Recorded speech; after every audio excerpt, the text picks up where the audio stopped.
Bonjour tout le monde, bienvenue dans la deuxième partie de la validation des hypothèses de recherche à l'aide de PLS. Alors la dernière chose qu'on a vue dans la vidéo précédente, c'était la phase de collection de données. Alors on a dit lorsqu'on est en train de collecter des données, donc nous avons des lignes qui contiennent donc les opinions des répondants. On a dit que l'étape suivante avant de commencer l'analyse statistique est de remplacer chaque valeur qu'on voit ici par sa valeur convenable, c'est-à-dire donc la valeur de l'échelle de Likert. Donc voici comment on fait ça. Donc je vais vous montrer un exemple très simple sans avoir besoin des logiciels statistiques avancés, seulement avec Excel. Alors, voici le fichier Excel qui contient les données que j'ai collectées. Donc, en fait, c'est un fichier de données que j'ai construit pour des raisons pédagogiques. Donc, juste pour vous montrer comment on peut suivre les étapes, depuis la première étape de la collection des données jusqu'à l'étape de la validation des hypothèses.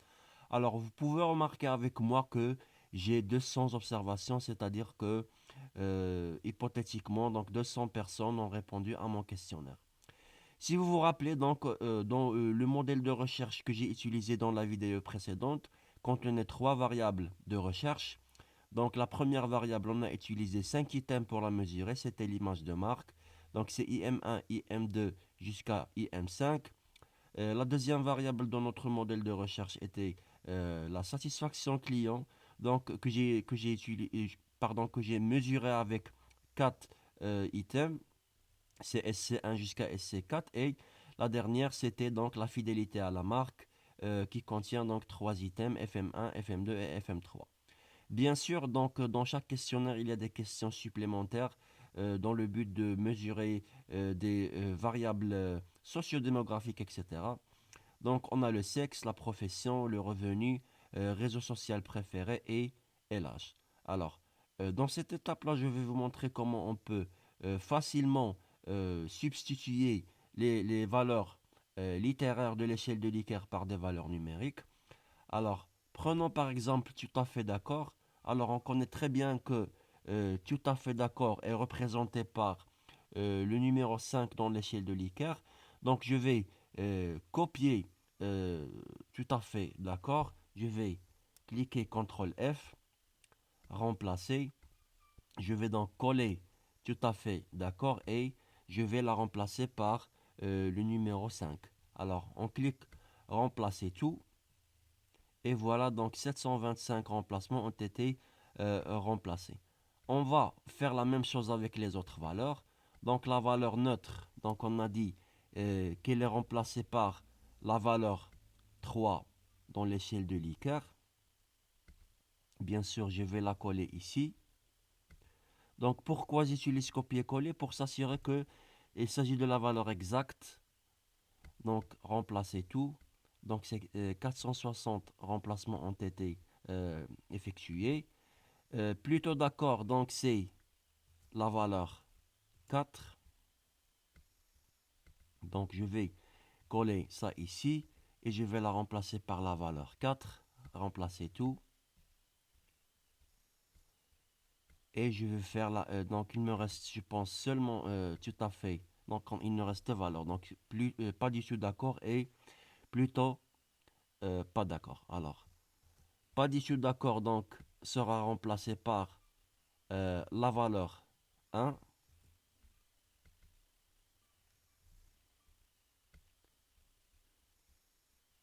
Et finalement, donc on a plutôt pas d'accord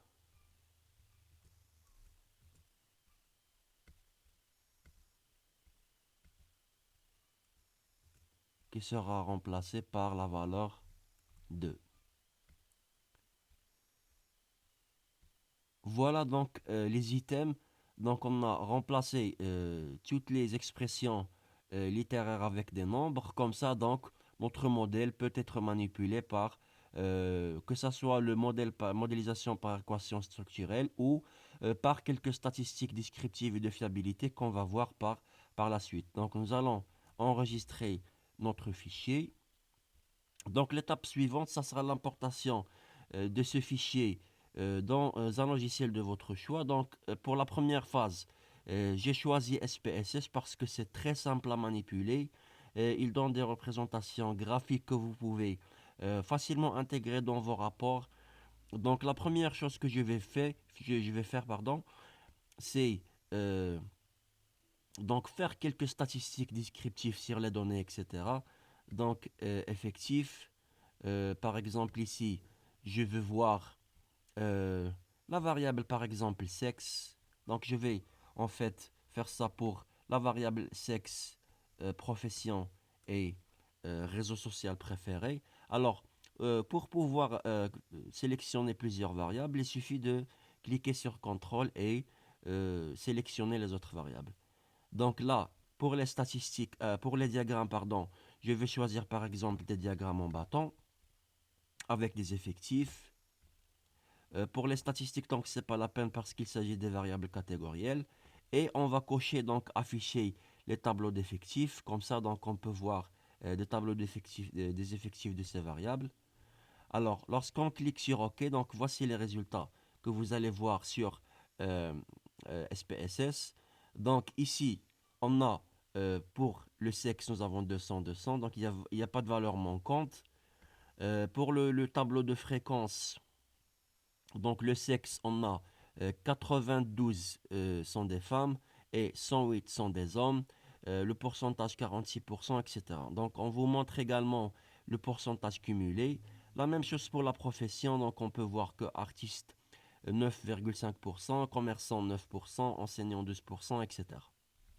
Alors vous pouvez soit, donc si vous voulez intégrer un tableau tel qu'il est dans votre rapport, il suffit de cliquer à droite et copier le tableau, puis le coller dans votre fichier Word, ou vous pouvez donc recréer le tableau à travers donc les fonctionnalités de Word.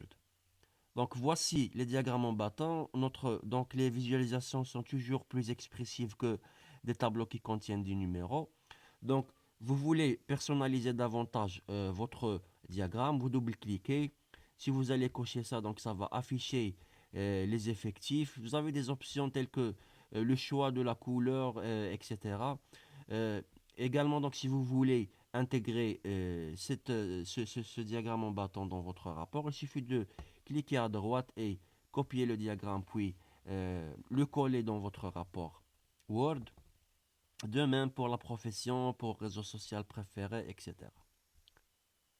Revenons donc aux données. Donc, après avoir remplacé les valeurs de l'échelle de Likert par des numéros, nous allons nous concentrer sur la variable image de marque. Alors, la question qu'on va se poser, est-ce que les 5 items qu'on a choisis mesurent-ils l'image de marque correctement?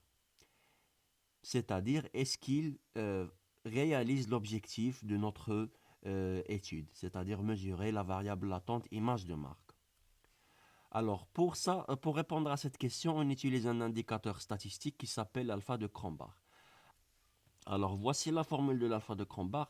Ne vous inquiétez pas si la formule vous paraît un peu compliquée. Je vais vous montrer comment la calculer sur SPSS et comment l'interpréter. Alors, cette formule contient, donc c'est une fraction, donc c'est n fois la moyenne des C. N, c'est le nombre des items dans la variable, dans notre cas c'est 5. C, donc c'est l'ensemble des covariances des items de A2, donc on calcule leur moyenne.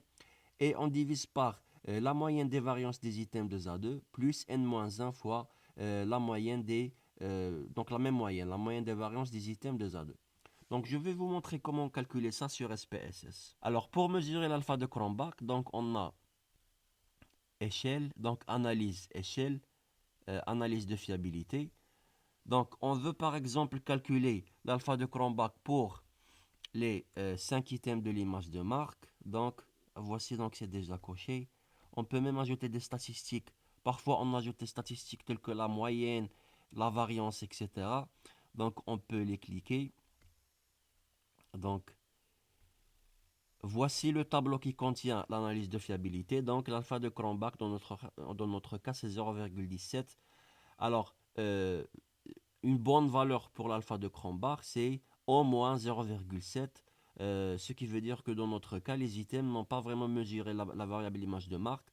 Peut-être c'est parce que les données sont générées aléatoirement juste pour faire cette vidéo, mais assurez-vous, lorsque vous allez construire votre questionnaire et vous allez faire l'analyse, euh, un seuil acceptable pour l'alpha de Cronbach, c'est 0,7. Et c'est mieux, bien sûr, si on va avoir 0,8, 0,9, etc. Donc, je vais revenir aux données. De la même manière, on peut mesurer l'alpha de Cronbach pour les autres items. Donc, pour la satisfaction client, donc on va revenir pour faire ça de même pour la variable fidélité à la marque. Alors, lorsque vous cliquez réinitialiser, ça va vider la case des éléments et vous pouvez inclure, bien sûr, d'autres éléments.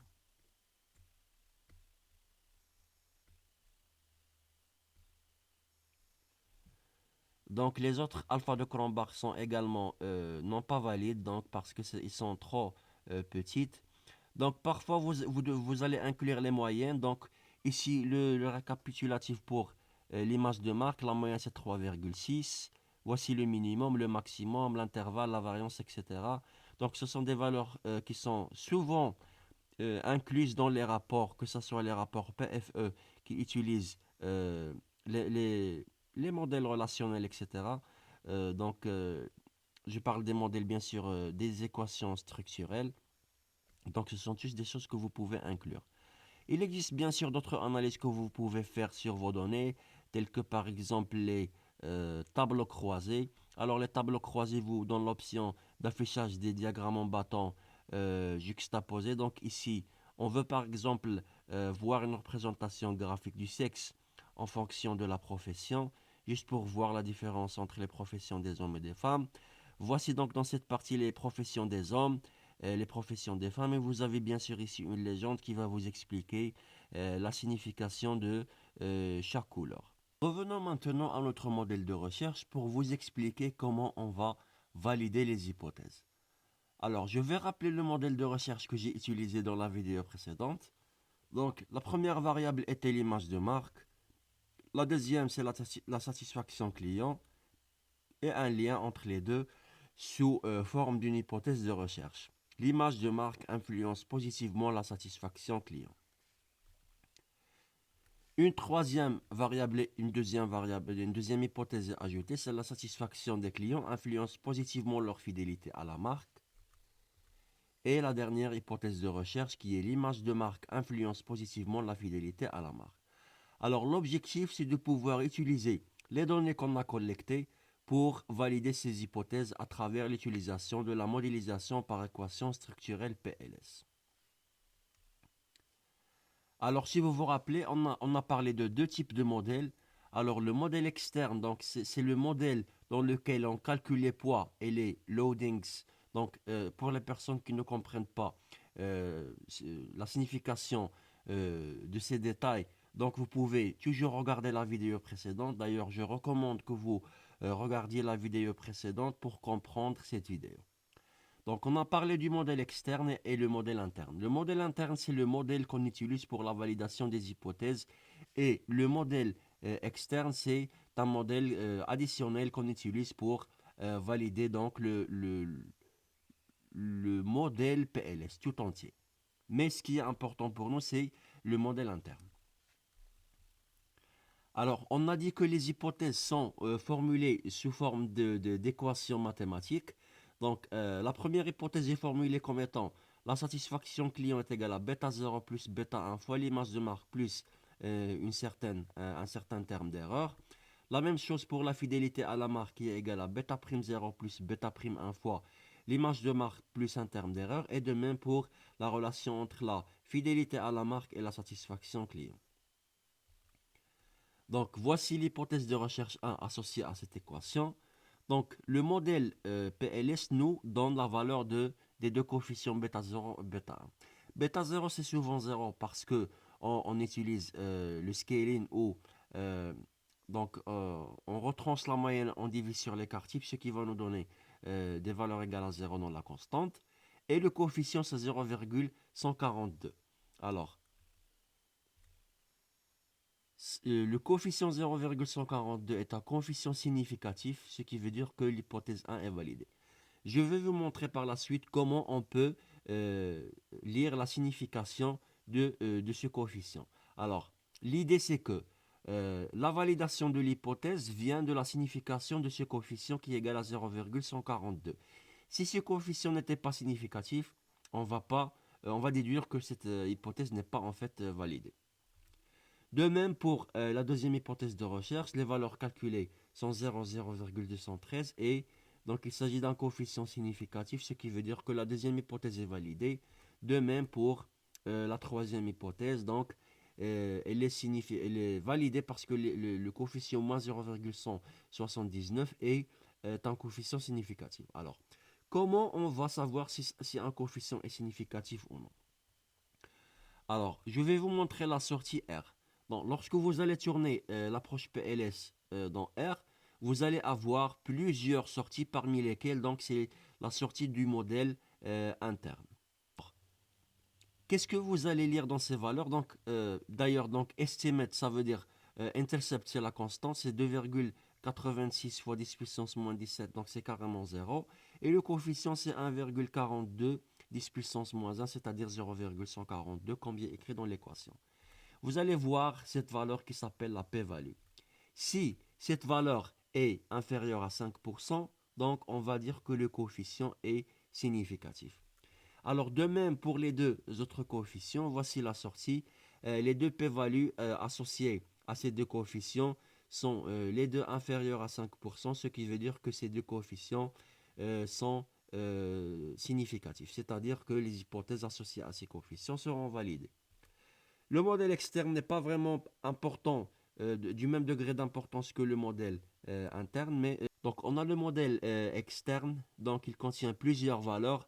Voici donc les loadings dont on a parlé avant. Donc on a dit que les loadings c'est la corrélation entre chaque item et la variable latente qu'il est en train de mesurer. Donc des valeurs supérieures à 0,7 sont des valeurs désirables. On a donc ici le troisième item dans l'image de marque, c'est 0,91, donc c'est déjà pas mal. On a le quatrième item dans la satisfaction client, c'est 0,79. On a le loadings du troisième item de la fidélité à la marque, c'est 0,87, ce qui est un bon indicateur sur la qualité de notre modèle.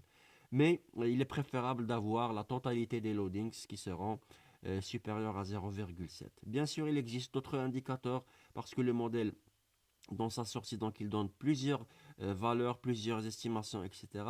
Donc ça fera peut-être donc l'objet d'une autre vidéo, mais la vidéo prochaine, donc ça sera comment on peut valider les hypothèses à travers la régression linéaire simple.